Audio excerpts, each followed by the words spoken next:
Hello বন্ধুরা, চলে এসেছি নতুন একটা রেসিপি নিয়ে। বসিয়ে দিয়েছি কড়াই, গরম হয়ে গেছে। তেল দিয়ে দেবো।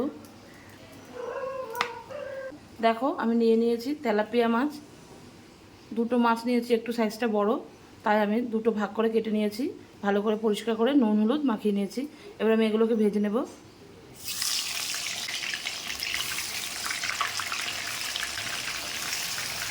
এগুলো ভাজা হয়ে গেছে, লাল লাল করে এগুলোকে ভেজে নিয়েছি আর তুলে নেব।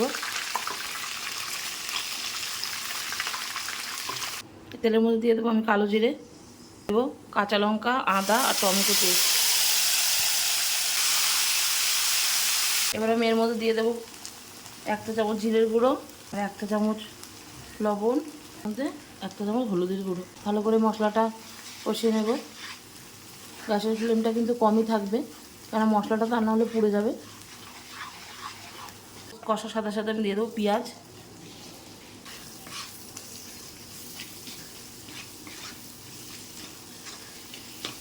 অল্প একটু মশলার জল দিয়ে একটু নাড়িয়ে নেব। এবার আমি এটাকে একটু ঢেকে দেবো এবং ঢাকাটা তুলে দেব। দেখো কত সুন্দর মশলাটা কষে তেল ছেড়ে দিয়েছে।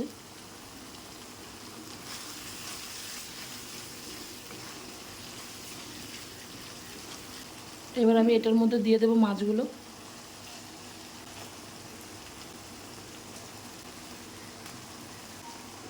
তো মশলাগুলো মাছের সাথে ভালো করে মেখে যায়। এখন উল্টে উল্টে মেখে নেব।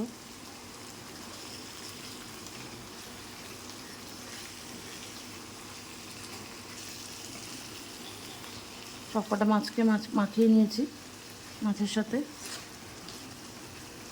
এবার একটু অল্প টাইম এটা হতে দেব, অল্প জল দিয়ে দেবো।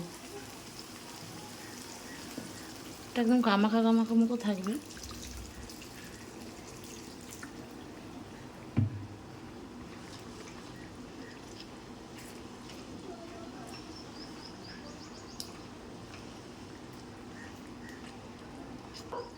ঢেকে দেব।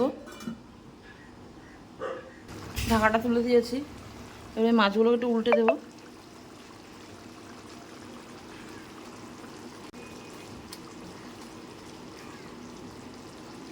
দিয়ে দেবো ধনেপাতা কুচি।